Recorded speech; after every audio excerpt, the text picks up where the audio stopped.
it was me convincing myself that I was trying hard enough when I wasn't really. I think something that a lot of people don't realize, and this is something that I've realized about myself, is that I don't have a very large window of wiggle room, if that makes sense. So when it comes to like eating at a deficit, there are people who have a larger window of being able to. The Boom Show is produced by the team at Berg CrossFit. So please don't sue us. All of the recordings and materials in this podcast are for educational purposes only and should not be considered as a substitute for medical advice, diagnosis, or treatment. Let's just get smarter and sweat together. Cool? All right, let's go. Boop boop beep bop beep beep beep boop boop boop boop boop beep bop beep bop beep bop doop. Ladies and gentlemen, Tony and Amy are here as your hosts of the Boom Show. Man, every time. It's original. It's unique every single time. If you haven't listened to the Boom Show yet, this is your first time. You need to go back and listen to it. It's inspired. High quality entertainment right here. Inspired by AimsFit. Coach Amy. That day every single day. If you haven't listened to the Nasty Girls podcast, listen to that. That's her other podcast with Miss Olivia. Yeah, we stole one of our guests today who's with us on our first podcast ever. Yeah. She's here. She's back. She's back. The one and only. You may know her. My wife is here. My wife is here. This is either going to be a really good idea or a really bad idea, but in a good way. So we're all here for it. Right. I can't wait. I can't wait. Jen, tell everyone your full, I'm going to act like I don't know you at all. Tell everyone your full name, including your middle name, and then where you were born. My name is Jennifer Elizabeth Hutson, and I was born in Columbus, Ohio. Hey.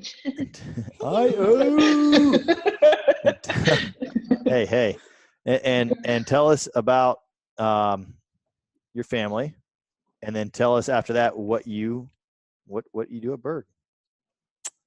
Well, I was born into a family with a mom and a dad.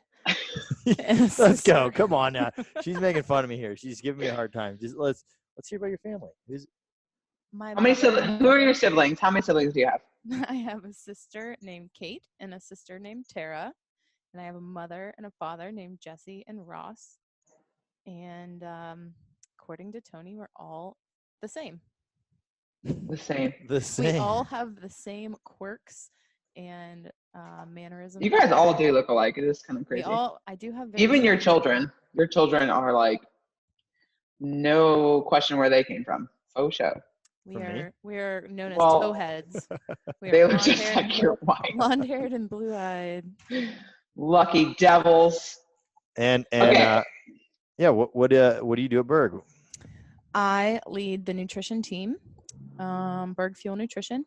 I manage our nutrition coaches, and she does basically everything. I do a lot of the back end stuff, so nutrition or social media stuff, like computer back end things.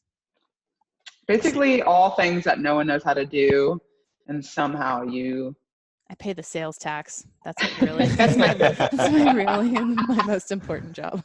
That is important. Okay, let's rewind because I want to talk about like how you got to Berg quickly, because my main objective for this podcast is your nutrition journey, because I think that will separate this from like the other coaches, because not that their stories weren't great or anything, but I think that it's a really important time to be discussing success with nutrition. And I think that you are like the one to like advocate for that, because you've had quite the journey. So I want to save some time for that. So moving back to the good old Ohio, I'm here now and you're there now. So how did that happen? So when you grew up in Ohio, obviously. You went to high school there. Mm-hmm. You went to college at CCAD. Columbus College of Art and I Design. always call it ACDC. Basically. So explain that time. Like, obviously you're into art, so go into that. And what was that like? Okay, so I was known as artsy fartsy. That's what all my high school friends called me. I was friends with all the cheerleaders, but I was the artsy one. I played sports in high school, but so anyway, that led me to going to CCAD. I had a passion for ceramics, and so that was my major in school. I didn't really care a lot about all the other subjects, but mostly just ceramics. And thankfully so, that is where I met my husband. Dun, dun. Wow. Tony and I met in ceramics. We had adjacent studios, and we just stared at each other longingly from one studio to the other while we were throwing up. Cue in the scene from Ghost. Just kidding. It definitely did not happen that way. You're both on a clay table, like in that weird movie scene where they're like both doing the vase thing. Clay table? You mean a wheel? Yeah, wheel. You got your hands in the clay. Yeah.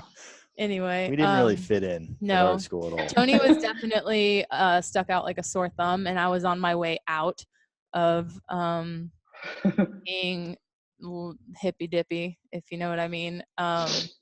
So maybe you don't know what I mean, but basically, after meeting Tony, I played sports in high school, but I kind of like let all that go when I was in college. I didn't eat very well, as most college students do. I drank a lot, stayed up late, just, did the usual stuff. And when I met Tony, he was obviously already very fit. And he reintroduced my love for fitness, kind of reignited that. And we would go to the gym together after a long day at school and work out. And by the way, we were the only people in our our school that worked out. Yeah, like no way, you don't say. The only art students don't work out. They're not into fitness. No, not a whole lot of them. No. So no way. Some are. Come on. What kind of workouts were you guys doing? We went to a Tony gym. Corona workout. We went our separate ways when we went to the gym. Tony would go and like lift and jump rope, like do double unders before I knew that double unders were a thing. No, I couldn't do that. I could skip rope. He skipped rope. Like the boxing. And I would go like run sprints on the treadmill and do the stair stepper and the usual. Obviously that was before the CrossFit entered the picture. Yeah. Right? Yeah. Yeah. So anyway, so we went to college. Tony graduated a year before me. He moved down here and did his thing with glass blowing and tattooing, and I finished up school and soon after followed him down here and had a ceramic residency at the St. Pete Clay. That's what it was before. And I still continued to work out, but I kind of hit like a peak right as college was ending, because I was basically like we were doing long distance and I had nothing else to fill my time with. So I was like running countless miles and eating like a can of Campbell's soup as my like one meal of the day, and lost a bunch of weight. Then moved down to Florida, and I don't know, I feel like we didn't really work out that much. Maybe you did and I didn't. We worked out like sporadically, but I'm sure like drank a lot and my nutrition wasn't like perfect. I worked at a restaurant, so I kind of let myself go a little bit then again. And during that time, I was also kind of like in a weird place with my career. I didn't really know what I was doing with ceramics, didn't really have any direction, didn't have a lot of passion, and decided to step away from ceramics and try to explore what I wanted to do. So I started pursuing a degree to become a registered dietitian. Before you did all that though, like the ceramics thing, it was like the St. Pete Clay Company, and I think it's now the Moraine Art Center, yeah. And anyway, it was like to get a residency like that was a pretty big deal. Like it was almost, yeah. I feel like it was almost more difficult to get that than it was to get enrolled in like a really high prestigious art school. Yeah. So it was a pretty big deal. She was like 1 out of 6 people, right? Wow. That was in it, and basically ran the facility, but also had complete freedom to. It's like grad school for art. I mean, I don't know. Yeah. Yeah, it's like what you do between grad school like to find gain your credentials and learn, do shows, grow as an artist. Yeah. I don't mean that in like a condescending way, but it is a it's like cool a growth path, time. but Yeah. But I didn't utilize it to its potential because I wasn't in the right headspace at the time. Looking back, I wish I had definitely like taken more advantage of it, but it wasn't the right time for me. And it wasn't fueling me in the way that, I didn't feel fulfilled by it at that time. Yeah. Did I answer? Did I, yeah, I fill that mean, out? you Sorry. want to tell them about what type of ceramics you did so people kind of know that? Yeah. I made large scale pottery. So like in the back of my mind, my like ultimate all-time dream job was to like open up a magazine for like, I don't know, a home decor type tabletop, coffee table book that has like these large sculptural pots in it. And like, I made those. That was like my That's dream. awesome. But the reality is that, I didn't pursue it directly enough. I didn't know what to do to get that. I probably should have gotten a degree in like interior design to start off with and just had the know-how of doing ceramics. The experience helped me, but there's a lot of different avenues that you could take to get there, and I wasn't pursuing any of them. But that was like kind of my ultimate goal at that point. So then you started going to school for? Yeah, I started going to school online to get my degree to become a registered dietitian, and I was doing it all online. And I had already accrued some student loan debt, so I was trying to, like do it on my own, make it, pay for it as I go, and that was stressful. Starting all over in school was basically pretty stressful to me because in art school, one of the nice things or bad things is that there's not a whole lot of like academic Math. yeah, I hadn't done any kind of math or science or writing really, intense writing since like my senior year of high school. So 5 or 6 years later, I'm attempting to learn chemistry again and that kind of stuff, and it just, again, I didn't feel like fueled by it. And that was also at the same time that Tony was starting up the gym. So he, I was helping, but he started up the gym. I was kind of helping with that, help run things, and just, be part of the community. And I had a passion for nutrition, and our members wanted the information. They were asking me questions. They wanted to know what to do to get healthier, to lose weight, to do all this stuff. And I was pursuing this degree that just started feeling like a waste of time and energy because all of the information I was giving these people was stuff I already knew or had researched online. And it wasn't like really in-depth stuff. I wasn't trying to cure diseases. I wasn't trying to, specifically get people off XYZ medicine. I wasn't trying to do medical nutrition. I was just trying to help them learn how to eat vegetables and, protein and that kind of stuff. So I slowly kind of started realizing the fact that this degree wasn't necessarily something I had to have in order to help people. So I put the kibosh on that to save money ultimately, and focused all of my efforts on just helping people. At the gym, obviously, that Tony, you guys were starting, right? Yep, this was. Would you say we're back? This is like 6 years ago? Yeah, 6.5 years ago. So when we started, well, when did we kind of get in? I mean, I don't remember. 6 years ago, maybe. I remember when we started the gym, but I don't remember when we technically started doing like nutrition. That would like probably memberships and stuff. 5 years ago, I would say. 5 years ago, I started taking on clients. 5.5, something like that. So what was that like? Like you go from this one world to like the complete, obviously you had an inkling that you wanted something to do with it anyway, but when did you kind of decide that, okay, this is what I want to do as far as like going head first into coaching? I think when I started seeing success from people, when I started seeing our members like actually benefiting from it, that's when I knew that this was something that could be like, that could fill that void, of fulfillment career-wise, and also like help pay the bills. Yeah, I don't know. I think I also felt like a sense of, I don't know what the right word is, like, I don't know, embarrassment or something, that I kind of just like gave up on ceramics. So I kind of just like dove into nutrition head first, and to kind of like fill that up, I guess. I don't know. Yeah. Like if I'm not going to be successful in this thing, then I'm going to go all in on that. Kind of. That's awesome. So, all right. So the gym has definitely evolved since that space. Yep. And you're a mother now, 2 times over. Yep. And Tony's his dad, obviously. Right. Right. Here we go. That's That's right. Despite what you may see when you look at those children, I'm sure they will grow up with brown eyes and brown hair at some point. Johnny looks identical to me. Okay, just with He bald. does look, I will say that, yeah. Quinn Um, shares a lot of the anatomy in the face structure that just looks more like Jen though. She just looks she's pretty much Jen, just miniature sized. yeah, Little that's for tiny, sure. little tiny Jen. So fast forward a little bit.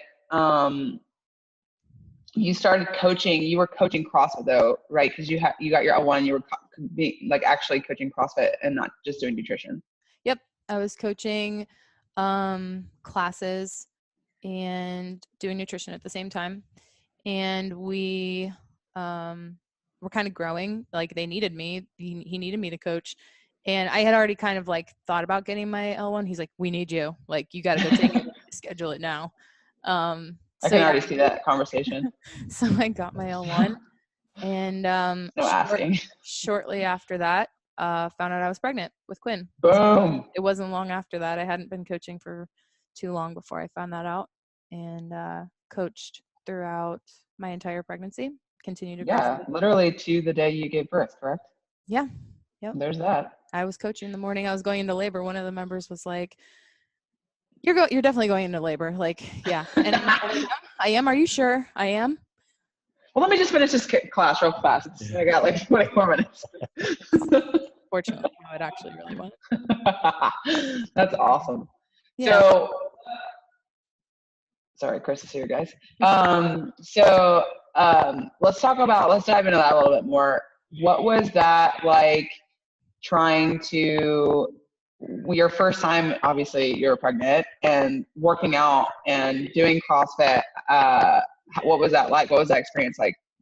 I feel like CrossFitting or exercising during pregnancy now is like a very common thing. But at that time, I didn't feel like there was a ton of information out there. Like there weren't pregnancy programs. And do you have something to say? You even got like scolded from some people, right? Like, well, I guess what year was this? Because Quinn's like 5, right? 2014.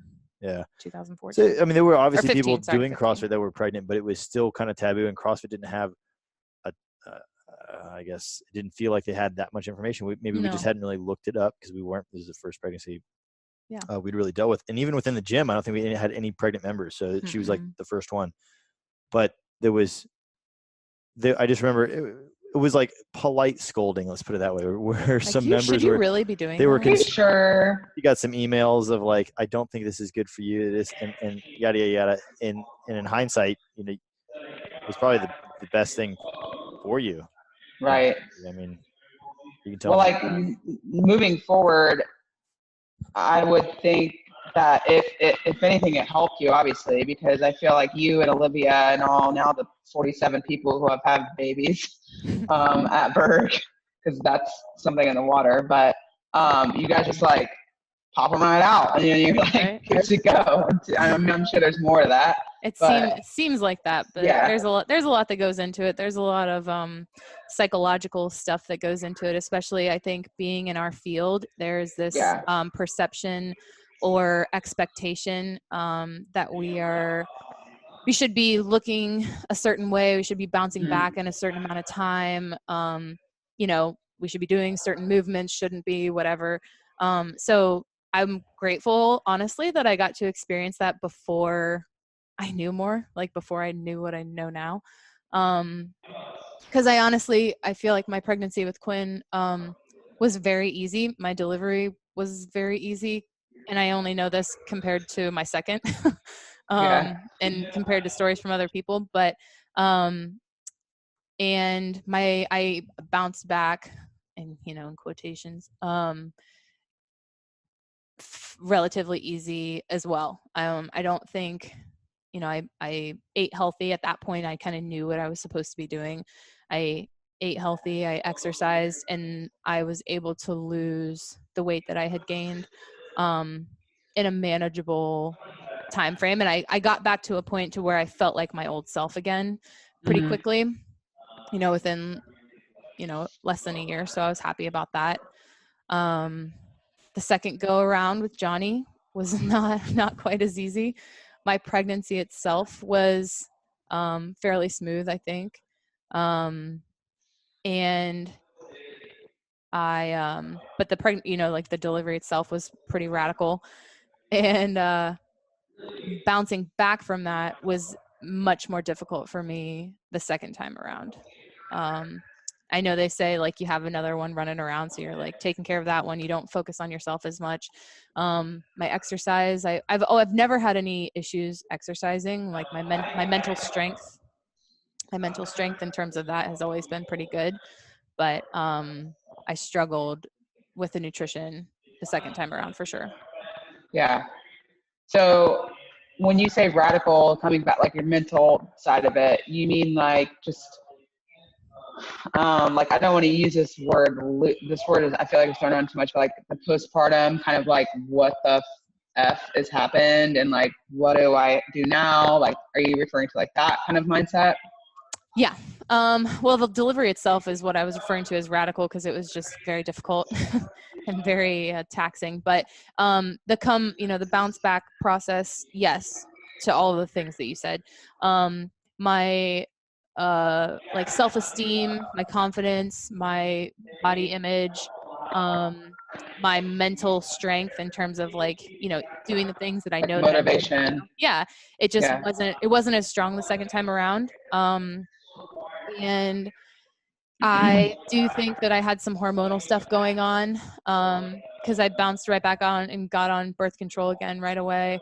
And I just think that my hormones were kind of out of whack. I just didn't feel like myself for Right. a much longer period of time. And after about 10 months, Johnny was not 10 months. 12, yeah, it was a year ago, actually, exactly. We experienced another miscarriage, or not another miscarriage, but a miscarriage. I found out I was pregnant right around when Johnny was about 11, 10 months, something like that. And a year ago, this week exactly, we miscarried. And that was tough as well. So I was already kind of struggling a little bit, and I was kind of just reaching the peak to where I felt like I was starting to feel like myself again when I found out I was pregnant. So I think that's like a female problem, a female struggle that a lot of us go through. Like when you really start finding a groove in your fitness, your nutrition, you start feeling confident in yourself. And then I found out I was pregnant. It was like a really weird, I don't know, emotional time for me. We didn't really talk a lot about it. We didn't tell a ton of people about it. One, because I was kind of in that place where I'm like, I wasn't ready to tell people about it, but I also felt like the vain sort of need to tell people about it because I didn't look the way that I felt I should look at a year postpartum. So I'm like, that feeling that we own a gym. I'm like, I own a gym. I'm a nutrition coach. I should look like a nutrition coach, but I don't. So do I need to tell everybody that I was pregnant and now I'm not? Or like, that's nobody's business if I don't want to tell them. But it was just kind of like an internal struggle that I was going through. And a selfish feeling that I felt like I kind of had to like start all over again. When I found out I was pregnant, I'm like, oh my God, I'm gonna have to go through this all over again. I remember having that conversation with you. Yeah, and it's a weird like back and forth in your head because you feel selfish for caring about that versus caring about the fact that you're carrying a child. And then the guilt that you feel after the fact that I miscarried. I'm like, I can't believe I had those feelings. I can't, it's just like a constant like internal struggle of kind of feeling shitty. But I also felt a sense of relief in a way when all of that was over. The I don't know, processes that come with having a miscarriage and moving forward with that and being able to like start on a fresh, clean slate, I felt more energized to kind of get my shit together, if that makes sense. And wanting to just like play the part, you know, like I'm requiring these things of my nutrition clients or of the coaches to require of their clients, and I'm not doing them myself. And that's not okay. You know, I need to walk the walk if I expect anybody else to do the same. So, you know, I had been loose with my habits, and to this day, I'm not like an extremely structured person per se, but I feel like I have a better control over when to rein it in now, and when, you know, in order to achieve XYZ, and when I have the ability to let loose. Like kind of like when it's worth it and when it's not, in a sense. Yeah. Yeah. So, you know, we have 2 kids, and, you know, it's a constant thing where they want to like go get ice cream or go do this or go do that. And I feel like I have a better sense of self-control at this point to, you know, I can still go with my family and enjoy the ice cream, or enjoy the time and not have to indulge necessarily Right. every single time. I still have the ability to know how to incorporate that, you know, when I want to and when I don't. But I feel like my self-control and my habit control is much stronger these days. I want to, since you are here with us, Tony, and we do have male members that are married to a woman that may be going through the same thing. What was that like for you to kind of, it's such a, you know, up here in Sunbury, like 99% of our membership is couples. So it's always a funny little conversation that we have when their wife may be going through something, and I'll ask them about it, and they're like, ugh, you know, like, I don't know. You can ask her, but I don't know what to do. So what was that like for you? Kind of like, were you even aware this was going on, and like what was your experience, and how were you able to like help, or, you know, how would you advise someone in that scenario to help their significant other going through something like that? The hands up thing, right? The wife hands. The wife hands, Amy calls them, when the guys put their hands up, like, I don't know what you're talking about. Well, gentlemen, I have Oh God. the perfect advice for you. No, I have no clue. It was, so if you're talking about, I guess, the whole miscarriage and kind of the postpartum stuff, and then the just like watching somebody that you love struggle, and like not really, like, how do you even navigate that? There's no book on it, you know? Yeah, exactly. I guess I definitely am not great at it, and I don't think I did great at it with a lot of the time, because I was just like, I think more or less guys can be this way. You know, girls just want you to listen to them sometimes, and guys just want to like, here's an answer for you. Go do this, and then this will happen. Like that's X equals Y and Y equals Z, and you want to be Z, so just do it.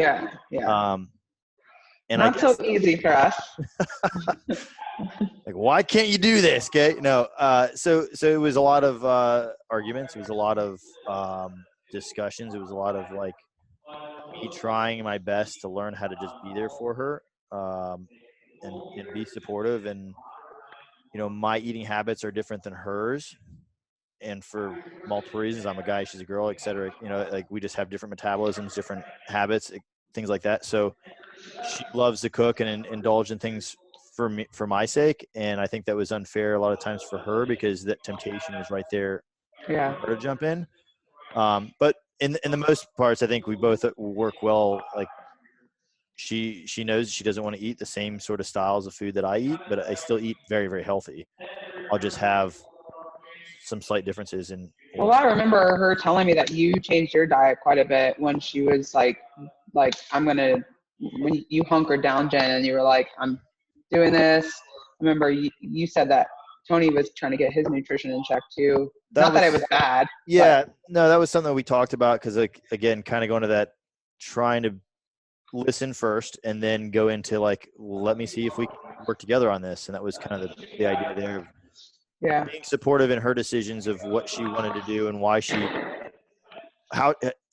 the application of what she wanted to change, which was her nutrition, so that she could have a better outcome on her confidence and her weight loss and everything coming after having these kids, and just feeling better about herself. And so I wanted to try to support that by, one, not eating junk, and two, eating what she eats. So I was trying to implement that same, like, listen and feel emotionally invested as much as I really wanted to be and needed to be, but also actionably help her and be on board with that. So that was, hopefully that was helpful. But by no means do we have a flawless marriage in most of this case. So there was a lot of arguments and frustration and just like, Right. I didn't understand. I'm like, I don't know what's going on. Why is this way? Or why are you Right. emotional here? So I don't know. That's my answer, I guess. Jen's smiling here so she can.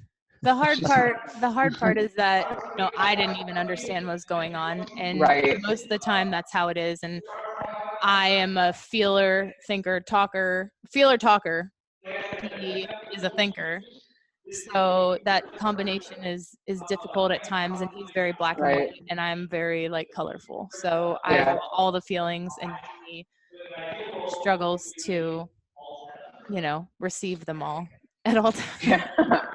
Well, I mean, it's hard. Which It's is just, any guy, I'm sure, or not just yeah. any guy. I mean, that it's that like push and pull in a relationship. It's any relationship where someone has a goal and the other person kind of has to either get on board or like, I mean, especially with nutrition, it's something that you're doing at home. I mean, it's such a big part of your life if you're married with kids. I mean, you're eating all the time, you eat together, and things like that. So you kind of have to be on the same page if you're going to make changes. Yeah, Yeah. I think that, like, that's something that kind of correlates to all this, is that you have to be in any relationship. You have to be supportive of what your spouse is doing in some regard. You can't be anti. Like, if she was 100% in nutrition, I'm like, nah, screw nutrition. I eat pizza and hot dogs and Like, whatever. deal breaker. Or like I'm big into CrossFit. And she's like, no, I'm never going to work out ever. Like, there are relationships where people, one does one thing and one does another, of course, but there's still support in that. And I guess that's where I was trying to make some connection there, because we're on different pages, Right. but we're still on the same page. Right. Yep. So going back, because I don't think it really did any justice by kind of going over it quickly, but you spent a lot of time trying to get your nutrition to, you spent a lot of time not seeing changes. Yes. A lot. Yes. Practically this whole entire year, I would say. Well, not, I mean, I would say most of 2019, I struggled for Yeah. sure. And I don't think, yeah, go ahead. I think a lot of it was me convincing myself that I was trying hard enough when I wasn't really. I think something that a lot of people don't realize, and this is something that I've realized about myself, is that I don't have a very large window of wiggle room, if that makes sense. So when it comes to like eating at a deficit, there are people who have a larger window of being able to have a little wiggle room. Like if you're at a incredible deficit, or not incredible, I don't want to say incredible, but if you're at X amount of deficit, but maybe you didn't track like all the doodads here and there, like the little nibbles of goldfish, or the licks of the spoon, or whatever, and that may not make a big difference. Especially if you're early on in your journey and you have maybe a significant amount of change that you're trying to make. But as you start to get to the nitty gritty, like the last couple pounds that you're trying to lose, or get to a lower body fat percentage, or if you just personally have like a small window of wiggle room, and you'll only know this with trial and error, you may or may not see change depending on what you're doing to see that change. And that's something that I discovered about myself, is that, if I'm just estimating, or if I'm not tracking, like all the little extras that I have in the day, Right, like the dressings and then it all adds up. And I think I spent the greater part of the year convincing myself that there's something wrong with my metabolism, or there's something, I'm not working out hard enough, or I'm whatever slew of reasons it was. But ultimately it just came down to my self-discipline and, actually logging my food and, cutting out the little extras here and there, or, taking one bite of Tony's ice cream every night as I stare longingly My at favorite. like all that stuff adds up. And for me, I found that like in order to see, actual change, I have to be very diligent about what I consume and logging it. I think that point is connected to so many more things. When you first start CrossFit and you have such a wide window of growth that can happen, everyone that's done CrossFit for a year, 2 years, or even 6 months sees that. You start back squatting like 135 for a guy, let's say it might be maxing it out. In 6 months, he might be at triple that, 25, or double that, let's just say. Like that's a huge exponential growth. Same thing when someone has really bad habits in nutrition and then suddenly they make some basic changes, or the changes that, are not super significant in your eyes, but are significant for that person, then they see a massive change because they've been ingrained in this really bad habit. And then suddenly they start making some better habits. Yep. They're going to see those results really quickly. You were already ingrained in really pretty above average habits. Yeah. And then it just came down to fine tuning those habits and making sure that those little things are where you see the big changes. Just like somebody with the back squat, they get to that certain higher percentage of maxing it out. It takes the little details to make that 5-pound jump now. So it's just narrowing your scope of, detail, I guess. But also, so, and you yourself have a nutrition coach or you have Sarah hold you accountable. So I did spend some time having a nutrition coach for a while. And we as a team keep ourselves, hold each other accountable, which is just like so important. I can't, the majority of the job that we do as nutrition coaches is accountability because, most people know what they need to do if they've been doing it for a while. Or, early on, you need the guidance to learn how to, put all the tools in your tool belt. But at the end of the day, it's making sure, it's having somebody to, follow back up with that, is going to guide you through the process and hold you to your goals. Yeah. I mean, I would have just, I'm thinking of all the people who are listening to this of like, I've made this not analogy, but just like mentioned this before, like when we interviewed Nikki, it's like so easy to look at you now and be like, oh, well, she owns a gym and like, that's what she's supposed to look like. And it must be easy and it must be, and they don't, and that's why I wanted you to get on here so badly. It's because there's so much that goes on behind the scenes and the things that each of us or whoever in fitness go through. It's like this, you have the same choices that one of our members have when you go home. 2 kids. I mean, you have the same choices. You're tired, you're, stressed out or whatever, bad day, and you have the same fridge with the same ice cream, the same chips, the same Cheez-Its that everybody else has to go to. And it's not a matter of like, you can or can't. It's a matter of like making that decision. Like, I don't identify with that person anymore that eats the 5 Cheez-Its and doesn't log it. What is going to support my goals? What choice am I making right now that's going to support my goals? And it's hard. I mean, there's no way around about it. And so it's just like, up here in Sunbury, one of the many things I've noticed that's different in Florida is like student driving is such a thing. Like people, I guess, like teach their kids how to drive. They hire like someone to teach their kids how to drive.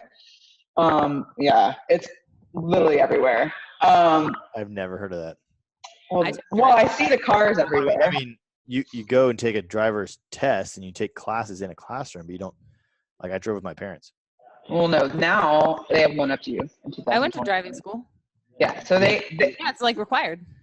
That's what she's talking like I would hire a nanny. You would hire someone to come to your house and drive with you. Oh no. Yeah, it says student driver on the cars. That's adorable. They're teaching them how to drive. Are you sure? Anyway, sure, Amy? Positive. Listen, I have a point. You're ruining it. Go ahead, sorry. But the point of that is saying there's 2 ways to go about that. Same thing with nutrition. It's like you can go about it on your own, and it takes 3 times as longer. It's so stressful. You can have, fight all the time with your significant other, or you can hire a coach or hire someone where it's just like, we do this so much in our daily lives as human beings, but for whatever reason, when it comes to fitness and nutrition, it's like this like crazy idea, like I'm not paying that amount of money to have someone be my nutrition coach. But we paid triple that for someone working on our car, or someone, just like whitening our teeth or cleaning our teeth. We don't blink twice about that. But, for you to be a nutrition coach and have a coach at one point kind of says a lot for the people who are a little bit against it. Absolutely. And I think the biggest part of it is that your self-worth and self-confidence and, body image and all that kind of stuff, it trickles into every other component of your life, your job, your relationships, your, the way you treat your kids, the way you interact with other people.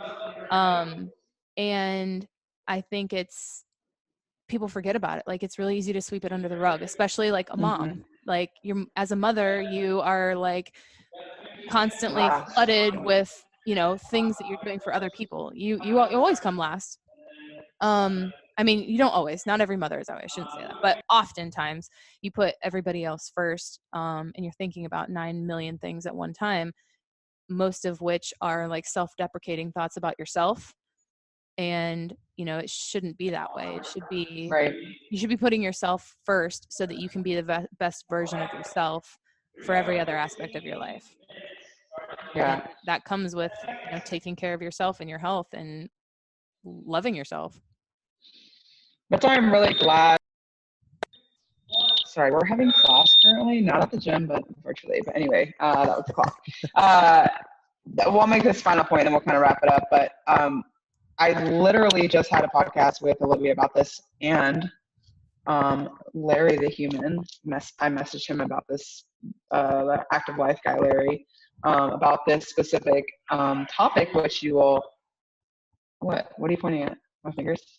Anyway, about how, and moms in general and women in general, it's so normal to like, oh my God, I'm not wearing any makeup, on Netflix and chill, and like it's okay to like be a slob and not do anything for myself, and like that's self-care, and like we're like one way or the other, where like I don't think there's enough role models in the fitness industry like yourself who are like, put on clothes, look good, it feels good to look good, like take care of yourself, and it has that trickle effect all through your life and your kids' life. And I'll never forget, I think it was one of the guys from Active Life that said this, but he said the guy or the woman who is insecure and doesn't feel good about themselves, whether it's like injuries, back pain, or like physically, holds their dog leash a little bit tighter.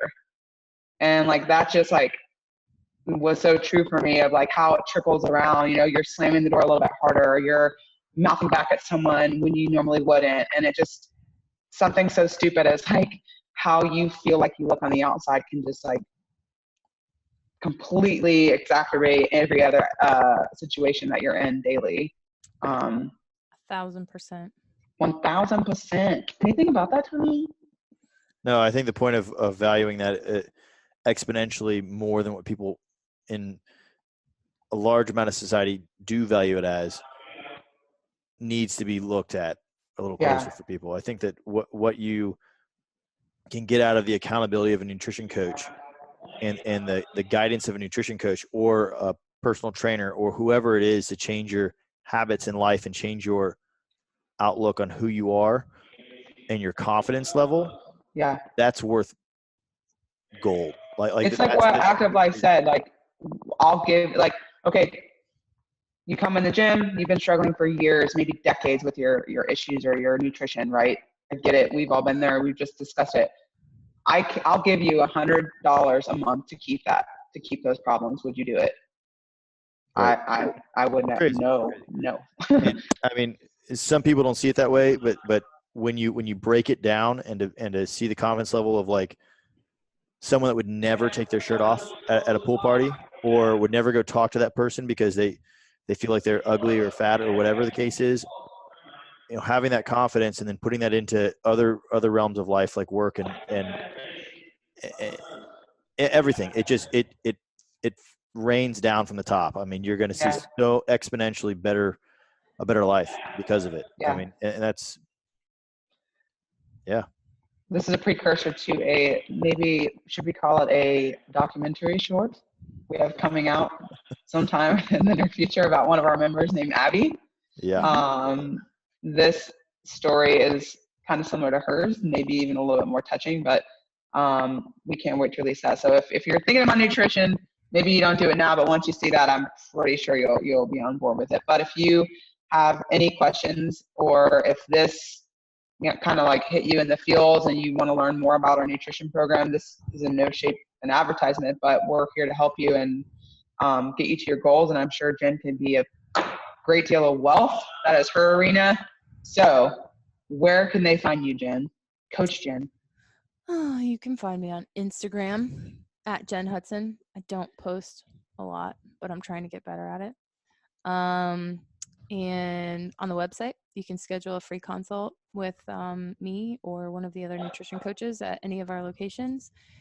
And BirdCrossFit.com. BirdCrossFit.com. Jen at BirdCrossFit.com. Jen at BirdCrossFit.com is my email. And then Tony has a question. Oh yeah. What is what you can answer two different ways. Pretty much the pet peeve one is what people have been answering, but what is one thing that nobody knows about you? or what is your biggest pet peeve? Oh dear. She takes off her hair. She's like, I am a brunette. My biggest pet peeve would probably be. I already know what it is. I already know what this is. Chewing with your mouth open. I cannot stand listening to people chew with their mouth open. No one does that. Nobody. I'm sure I could probably think of another one. I actually also really hate the sound of ticking clocks and silence at night. Tony knows this about me. I have a lot of pet peeves. I have to. Are you like a really sensitive sleeper? Like No. you hone in on one sound and you can't. Yes. Yeah. I don't like repetitive sounds. I wonder if that's an 8 thing, Tony. I don't know. I like dead silence. I'm like just. No, I turn it need off, let's go to movement in bed. the air. I need white noise. Yeah. It's like being in a car with the windows up and no air on. It's static, stale air. Like I can't have that when I sleep. There has to be movement in the air. Yeah, coming from the person that literally puts a pillow over her head, looks like she's dead because she doesn't want any light to hit her eyes. Like, are you breathing? Are you breathing? 6 pet peeves, and I'm really an irritable person. Well, this is now a 2-hour podcast because of Jen's pet All right, peeves. yeah, let's get. Okay, we all have them though. Trust. All right, what's something that no one knows about you? Dear Lord. I was in the No Doubt fan club in 3rd grade. Don't speak. There you go. Did you dye your hair bleach blonde and paint on your eyebrows too, or My hair was already bleach blonde. Oh my God. All right, guys, we're gonna wrap this up. Thank you, Jen, for spending time with us, and Tony for sitting in and being vulnerable, guys. That was awesome. I'm sure a lot of people will. Thanks. We'll feel ya. All right, guys. Thank you so much for being members. We appreciate you so much. Again, if there's any way we can facilitate your success, please let us know. Don't be afraid to reach out. Have a wonderful day. We out. Bye. Peace.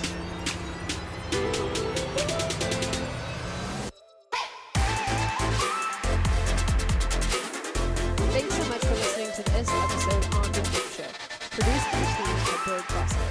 Whether you're local to one of our locations or just love what we do, we would love to invite you to check out our in-house and digital offerings over on our website at www.birdcrossfit.com. If you feel stuck on a particular movement or have no idea what the heck a jerk is, definitely check us out on our movement library over on our YouTube channels, found at each one of our corresponding locations at Bird CrossFit, Bird CrossFit North, or Bird CrossFit Sunbury. And we'll see you next time.